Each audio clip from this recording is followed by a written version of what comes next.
Yan.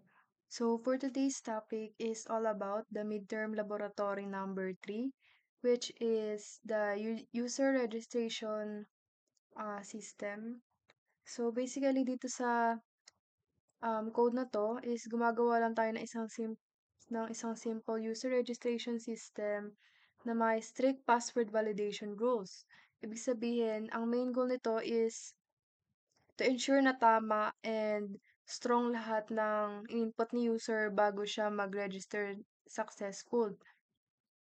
Yan. So, ito yung instructions ng use pag user registration. So, ipoprompt daw ni user yung full name, username, and ang type of user niya. And i-accept niya lang to sa dalawang options, which is yung user or admin. If input is invalid, prompt again until a valid option is entered. And then, kukunin niya rin yung password. I-retype ni password for confirmation.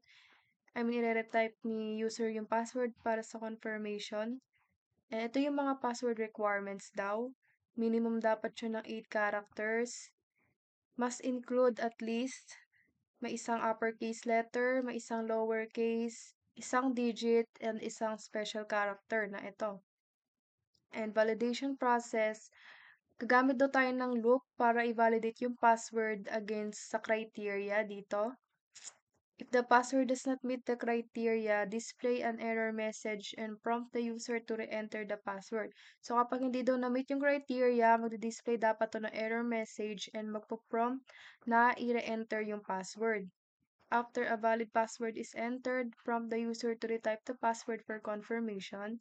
And if the retype password does not match or hindi nag-match, magdi-display ng error and magpo-prompt ng password fields again. So last, upon successful input and password confirmation, proceed to save or register the user and magdi-display siya na yung registration niya is successful. Yan. So, proceed na tayo sa syntax natin. Yan. So, dito muna tayo sa first part, which is yung start ng loop. So, dito sa unang part, which is yung while true, so ito yung pinaka main loop natin, main loop ng program. So, dito,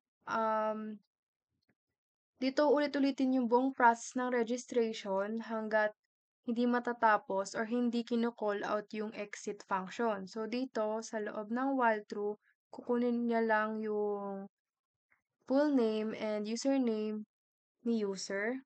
Yan. So, next is yung while true. Dito naman sa loob ng while true natin kanina, no?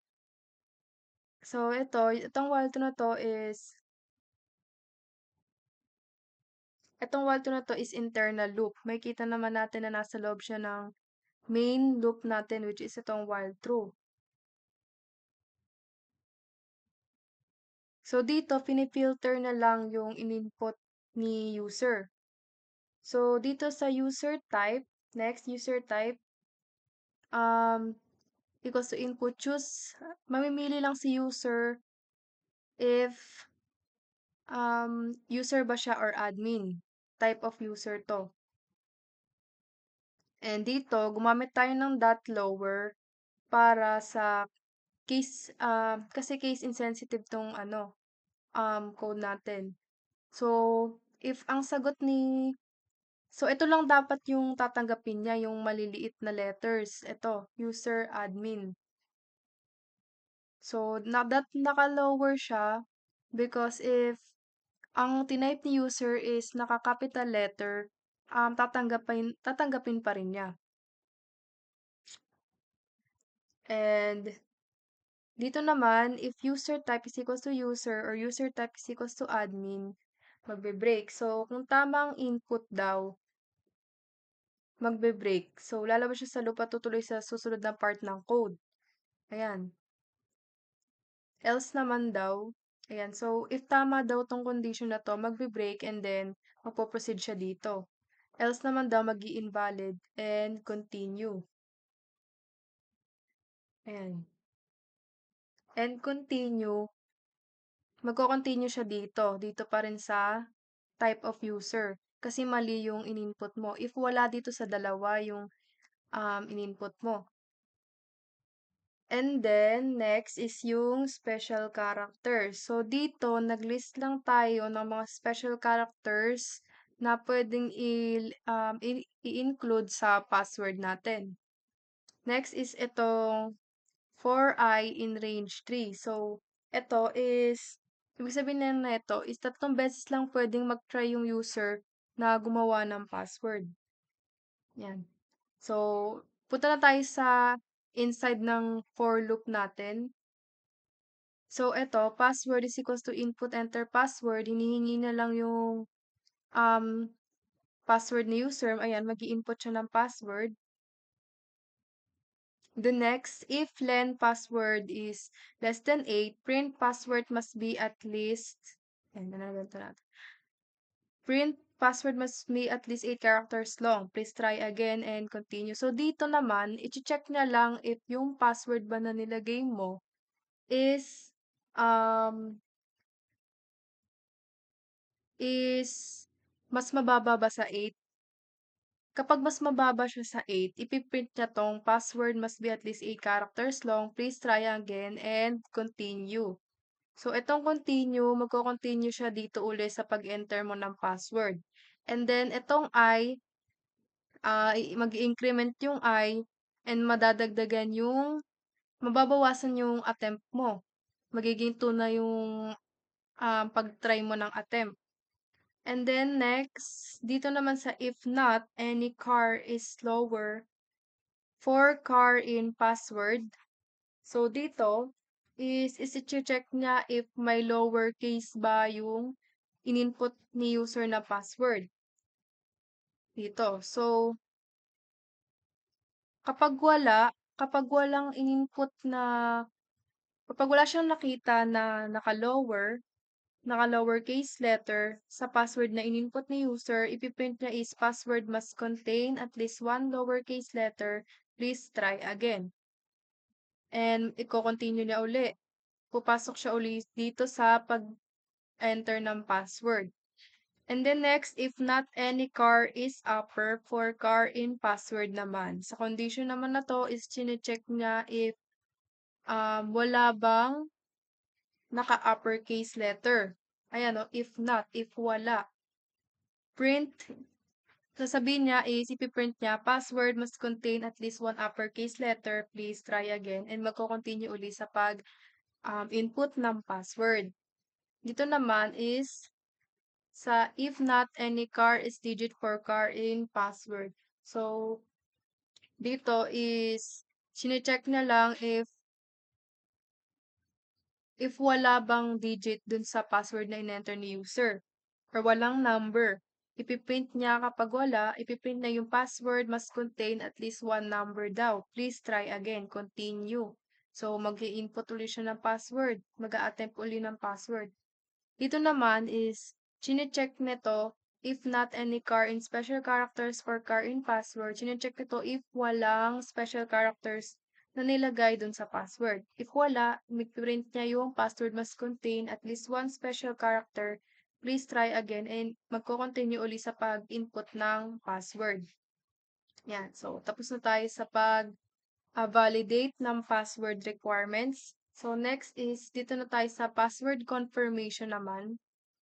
So, once na nakapasa na siya dito sa password requirements, if any of that is, if lahat to is pumasa siya, ayan. So, didiretso siya ngayon dito sa code block na to, sa for loop na code block na to, para sa password confirmation.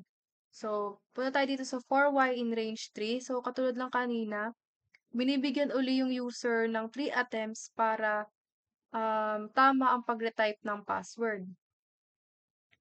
Next, sa loob ng for loop, confirm pass input retype password. So, dito, i-input lang yung password na ginawa mo kanina. Yung i-retype mo lang yung password na kinreate mo kanina.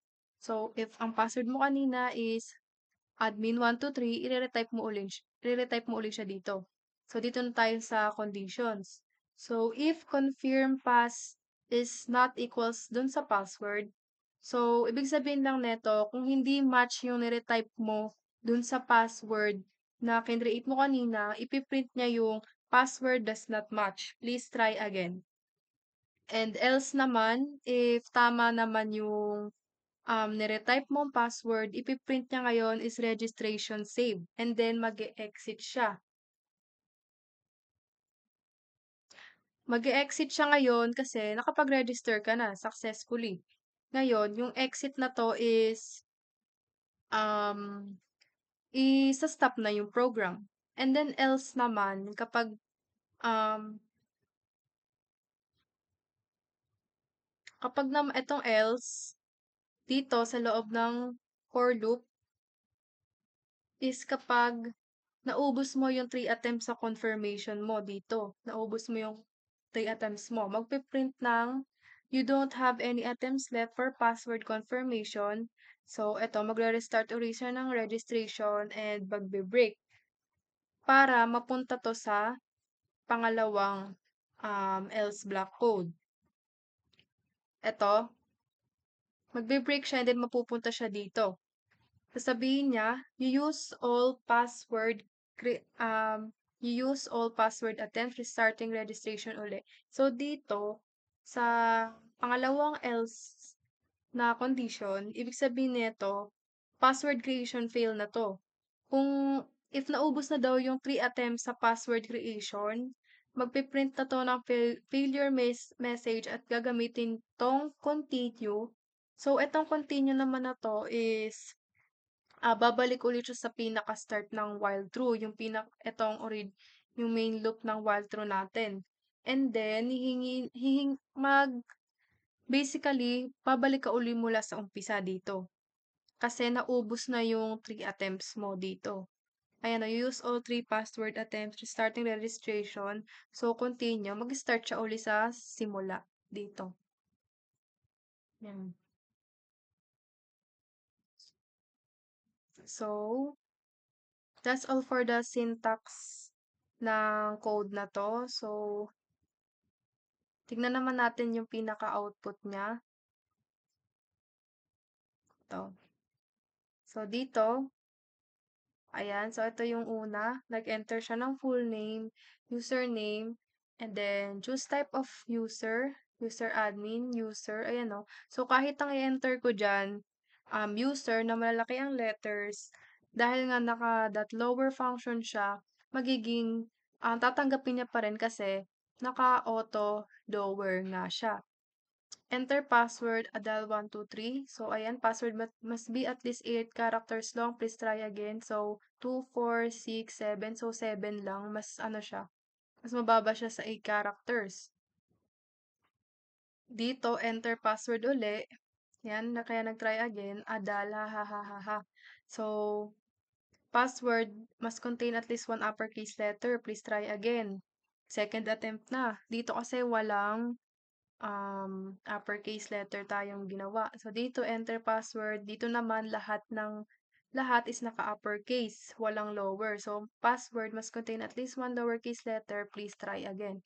So, ayan, ubos na yung 3 attempts natin. Kaya ang lumabas is you use all 3 password attempts restarting registration. So, ayan, bumalik uli siya sa pinaka-umpisa. So, paano naman ang output kapag no attempts left in retyping of password? So, parang katulad lang din ng kanina, babalik ulit siya sa pinaka-start. Ayan, nag-enter tayo ng info, type of user, nag-enter tayo ng password, and then mali yung tinype nating password, first attempt. Second is mali na naman, and third is mali na naman uli. So, you don't have any attempts left for password confirmation, babalik uli siya sa pinaka-umpisa. Paano naman if correct creating of password and retyping? So, tama yung pag-create natin ng password and yung ni-retype. Enter full name, tama. Enter password, adal at 123, tama lahat ng password requirements. Retype password, tama rin. So, ayan, magre-registration save na siya. And then, mag-exit na siya, mag-exit na yung code. Yan. So, that's all um, for the midterm lab 2. Ay, hindi. Midterm laboratory number 3. Thanks for watching.